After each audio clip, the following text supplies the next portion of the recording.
All right, here we go. Today we have former drug smuggler Johnny Mitchell. Welcome to Vlad TV. What's up, buddy? Good to be here. Thank you for coming. You've been making your rounds, I see. Yeah. You know, we got to do it. Yeah, doing your thing. Yeah. Congrats, man. Trying, man. Congrats, this YouTube shit's taken a lot out of me. Well, yeah, I mean, the fact that you've actually created your own channel and built it up somewhat recently is very impressive because it's a very crowded, field these days. Oh, my God. It's worse than the weed game. Yeah. There's more competition than the weed now, bro. Can't believe it, man. I'm looking for the next lick. There you go. It's your first time here. I want to start at the very beginning. So you grew up in Portland, Oregon. Yes, sir. And you grew up middle class. Yes. Solidly middle class. Okay. One parent home, two parent home? Two. Okay. Two. My dad was a lawyer. Couldn't keep me out of prison. Not a very good lawyer. But, and my mom was, the best. She had a job. Everything was normal. It was really like an amazing time to grow up. Everybody had their parents. Nobody was spoiled. It was like that 90s middle class, pretty mixed still. We had black kids in the neighborhood. We had, we all kind of grew up in this culture of hustling, but still educated, if that makes sense. Well, so you're going to high school, and around 16 years old, you start selling weed. Yeah. You started out with just dime bags. Dime bags. Okay. What made you sell weed when you have, a middle-class family and both parents are providing and so forth? Well, I never wanted that. I never wanted to be normal. First it was hooping, right? Because I grew up in the Jordan years. And then it was trying to be a rapper.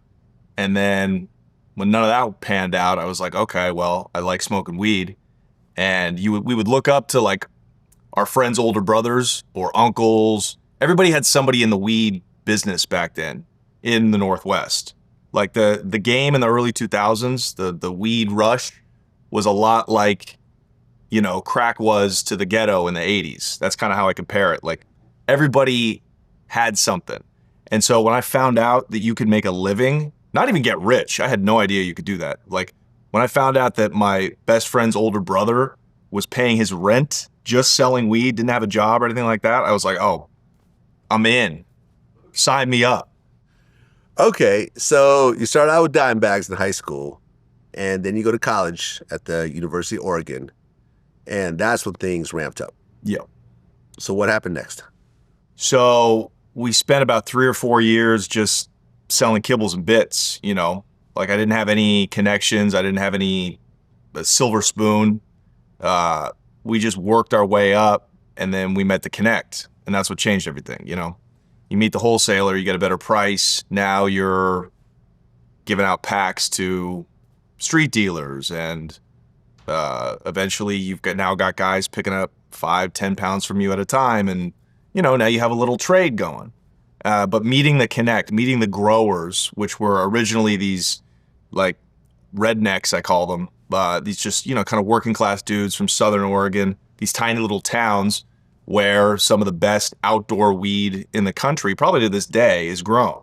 And so I just met a guy through a friend from college, and we'd go down and start picking up pounds at a time. Okay, so you start working with the growers and picking up pounds, but you also dabbled in some cocaine around that time. Yeah. You got a kilo of coke. Yeah, so when the weed would dry up, this is going to be wild for your younger viewers, but the weed could actually all get smoked up. It was called the drought.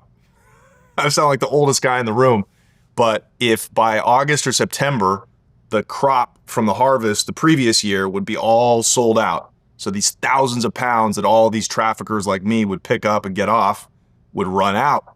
And so to prevent our pockets from, getting a hole burned into them, we would go get some coke and get it off like that. So yeah, we went as far as driving out to San Diego one weekend and picking up a whole key, and we got it off in like, a day and a half. It's pretty wild. Right. You said kilos cost $25,000 back then? Yep. Seems kind of high.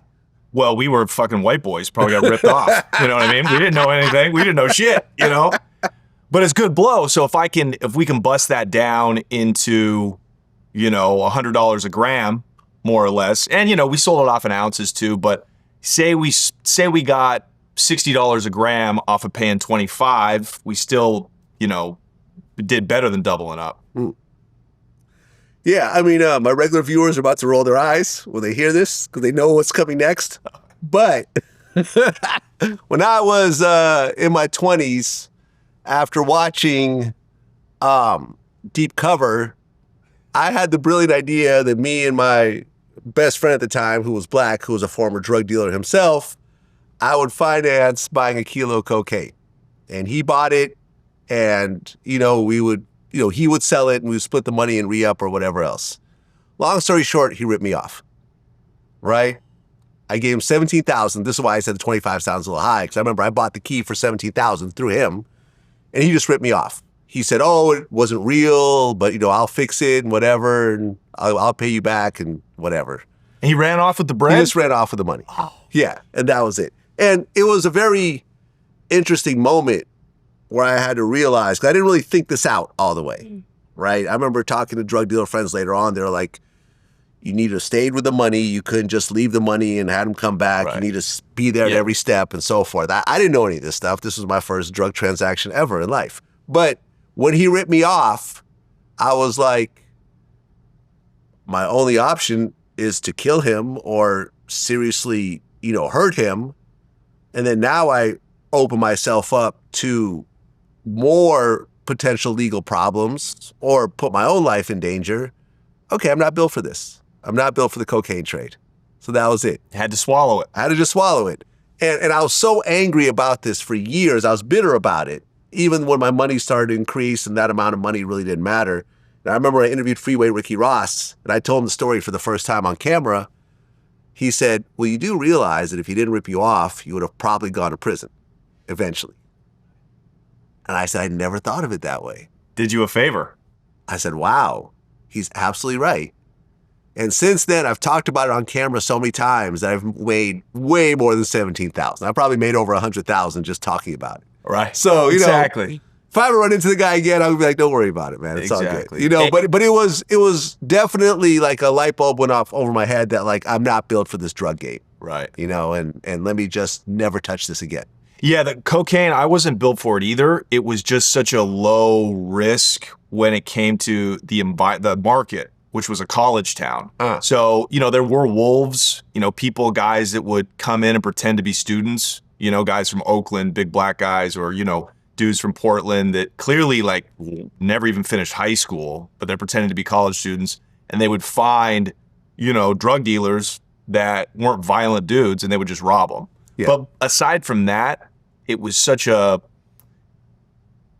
just really, I didn't look at it as there was ever a chance I could be killed, but no, I didn't like it. I was always terrified of handling that stuff. So I tried to only touch the yayo when I had no other choice, when there was no weed to bubble,